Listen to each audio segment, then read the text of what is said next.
Download it today. Yeah, it looks pretty neat, right?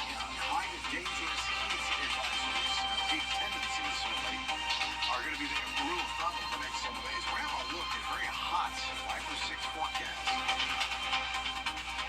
Now on News Channel 6 at 6, breaking ground on the new James Brown Arena. What features the new venue will have is your News at 6 starts now. Live from Television Park, this is WJBF News Channel 6 at 6.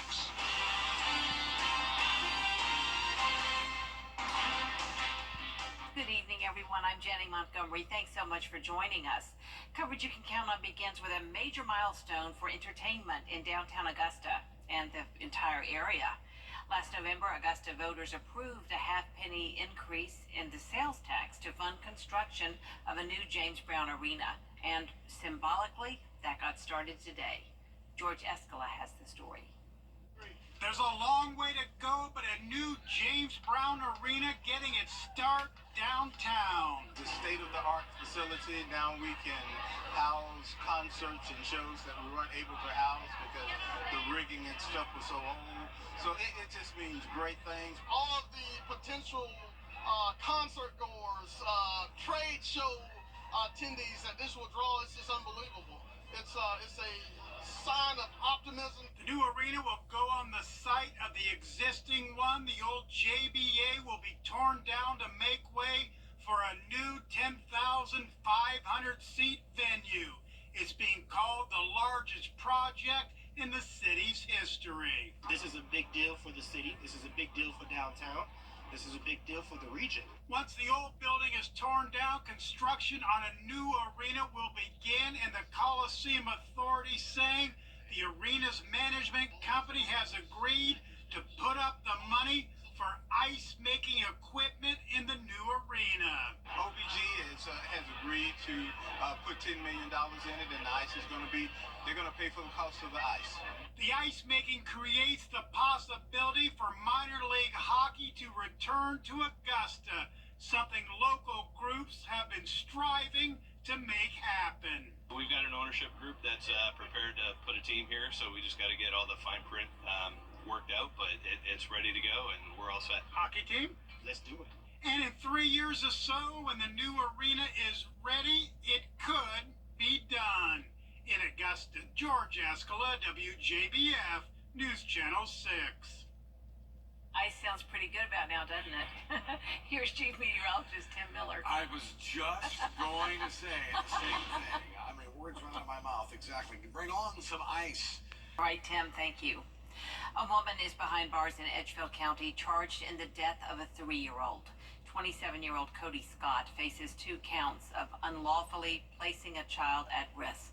According to her arrest warrant, the child was in Scott's care in 2020 and was harmed physically and mentally. The warrant states Scott or someone else placed a mouthpiece in the child's mouth so the toddler couldn't breathe. Richmond County Correctional Institution inmates are being celebrated for their achievements today at a graduation ceremony. Graduates either got their GEDs or became certified in forklift operation, OSHA, or ServSafe. The Georgia Department of Corrections says 27% of inmates who are released from prison will reoffend. Those at today's graduation ceremony think programs like this will help lower that statistic and prepare them for re-entering society. This is my chance at a new beginning. You know, this is one chapter closing, just for a new chapter to open up. You know, I live with no regrets. So I feel like, you know, I went through this for a reason. God put me through this for a reason. So, you know, I'm just waiting to see what He got planned for me on the next chapter once this is over with. RCCI leaders say the next graduation ceremony should be in about 6 months. An update now on construction of the new public safety headquarters building in North Augusta. The $25 million facility on Georgia Avenue will be 30,000 square feet and will house a public safety complex with a 911 dispatch center and a crime lab. It will also have a full courthouse and offices. And while progress is being made, there's still a lot more work to be done. As everybody can see, the exterior of the building is pretty much completed. It's still a pretty active construction zone inside, of course, so we still got some time before we'll be able to get into the building. The landscaping is getting close to being completed, and it's really starting to look like something we'll be proud of to move into. Construction is expected to wrap up in the middle of next year. Aiken County's retiring school superintendent is sharing a few words on his last day serving students and families. King Lawrence has spent the last 5 years leading the school district and helping to improve the education system in Aiken County. He says some of the most important moments on the job were during the pandemic and introducing new ways to strengthen the system. Lawrence says he's satisfied with his administration's accomplishments. I think we accomplished pretty much everything that I felt like we should have accomplished. I mean, there are things like the modified school calendar that we were able to get through, the block scheduling in our high schools. We've been able to increase the number of career and technology completers that we've had through our schools. We've continued with our facilities projects and upgrading safety and security measures. The new superintendent, Dr. Corey Murphy, takes over July 1st. In every neighborhood, in every community, there are children in need, and a teacher in North Augusta is responding to that need. 3 months ago, Mossy Creek Elementary teacher Christy Youngblood started a monthly Adopt-A-Block program at North Augusta Gardens Apartments. Once a month, she gathers volunteers, food, and clothes to donate to families at the complex. It's a neighborhood that's seen its fair share of violence. That's why Youngblood felt it needed some extra support. You know, they have a nice playground out here, but the kids, it's dangerous for them. Their parents just don't want them out here for fear of crime or something happening for them to get hurt. It gives the kids something to do besides getting in trouble. It gives them something to look forward to, knowing that somebody's coming out here that cares, that's going to help them stay on the right track. Youngblood and her volunteers meet at North Augusta Gardens Apartments on the third Saturday of every month. To learn more about how you can get involved, just find this story at WJBF.com. Coming up, counterfeit Ozempic warnings coming from the World Health Organization. What signs to look out for to make sure you have the real deal? Heat and sun protection. One thing. That's what they want to stay hydrated under light. Wear light-colored clothing and regular gray suit shade at all hospital. When will the heat break? We'll talk about that. Always our students. After all, education is our middle name. The World Health Organization is sending out a warning about fake Ozempic around the world. Maddie Beertemple has the story. Fake versions of Ozempic are springing up around the world. It's an injectable diabetes drug many use for weight loss. We have reports coming in from 14 countries. The World Health Organization confirms counterfeit semaglutide, the active ingredient in the drug, was found in the U.S., the U.K., and Brazil late last year. Rutendo Kuwana with the WHO wants people to know these fakes could have anything in them. In one instance, the semaglutide was replaced with insulin. And that's a very, very dangerous situation. He says if the color of the drug, the spelling on the label, and especially the source is questionable, one must be suspicious that the product is potentially falsified. A spokesperson for Novo Nordisk, the maker of Ozempic, said the company is working with the FDA to crack down on counterfeits. Some lawmakers say high drug prices are to blame for fueling the black market and want more regulation of drug companies. It costs 15 times more in this country for Ozempic than it does in other countries. Congressman Ro Khanna supports a bill that would direct drug makers to lower prices to be on par with other countries. And if they don't, the government could approve cheaper generic versions, regardless of any patents in place. Americans shouldn't pay a dime more than people in other countries for these drugs, including Ozempic. A Novo Nordisk spokesperson said in a statement 80% of people with insurance that covers the drug pay $25 or less per prescription. In Washington, I'm Maddie Beertemple. Georgia has secured more than $650 million in settlements from pharmaceutical companies to tackle the state's opioid crisis. An advisory commission will oversee funds that will be distributed over a 9-year period. Leaders say opioid-related drug overdoses have killed more than 650,000 people across the country over the last 25 years. Georgia's Attorney General says it comes from not securing the border and people addicted to pills after an injury.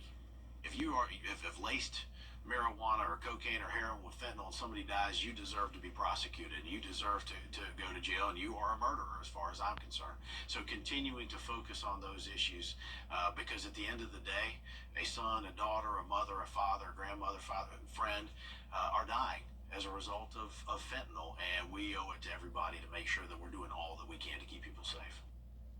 Governor Brian Kemp signed Austin's law this year, which strengthens penalties for drug dealers and distributors in the state. And joins us now for another look at the forecast. Yeah, let's look at the almanac today. We did it, 100 degrees. I mean, if we're going to be hot, we might as well hit 100, right? Started off this morning at 69. Another day of maybe 100. We'll talk about that. Are you suffering from sinus issues?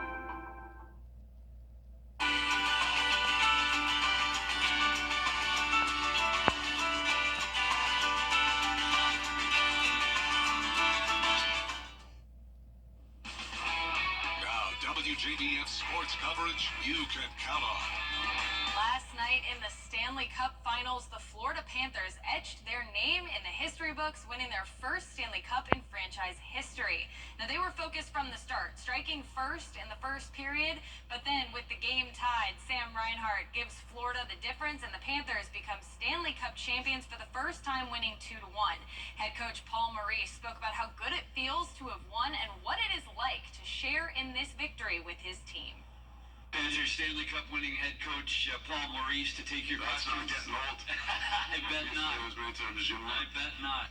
I didn't know it then, and I didn't know when I got asked the question at the start of all this, and I said I need one, right? And I got to win a Stanley Cup. There's a whole bunch of things you don't know until you get there. You don't win a Stanley Cup. I didn't win the Stanley Cup tonight. I got to share it. And that is a completely different idea. Not that I thought this was all about me. You certainly didn't. I mean, you replace me tomorrow. That's a good hockey team. But that's what I learned. You don't win a Stanley Cup. You share it. You get to share it.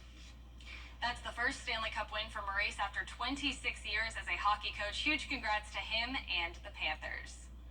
The Augusta Green Jackets will be back at home beginning tonight for a 6-game series against the Charleston River Dogs, who they host for the second time this season.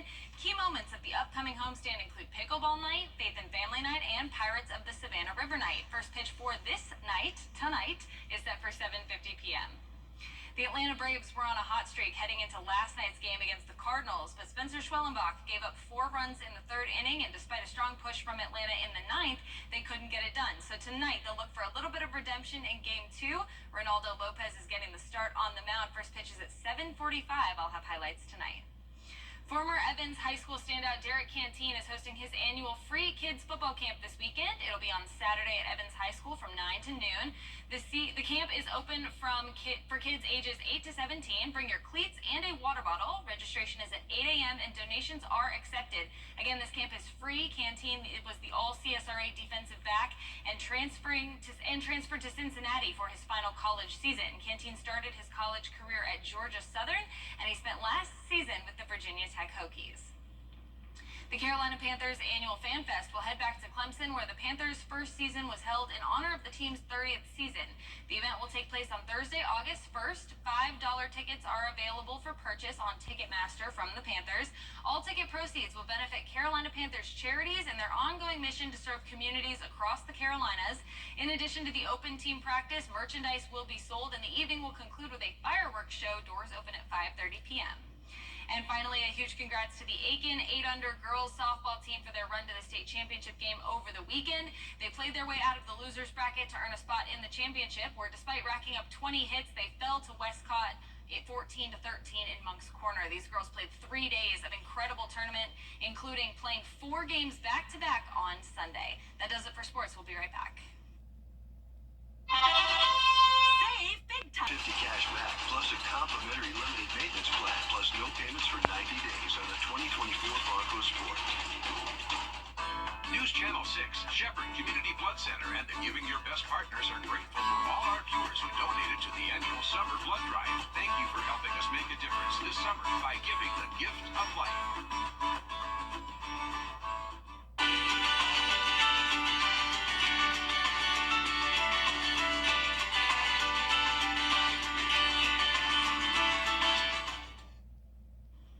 Finally tonight, space experts say a rare, once-in-a-lifetime nova explosion will bring a new star to the night sky later this year. NASA has reported that a star system 3,000 light years away is expected to erupt. Scientists say it will lead to a flash bright enough to see on Earth, even with the naked eye. Space is so That's really, that's very cool and exciting. I had a Nova explosion. It was the worst used car I ever had. That was the end of that. 100 degrees for Wednesday and Thursday. That is hot. Who needs an explosion when we're dealing with this type of heat? Be careful for the heat index. That's going to be Great. All right. Thank you, Tim. And that is our report for now, everybody. News Channel 6 will continue at 7. Tonight, the severe weather threat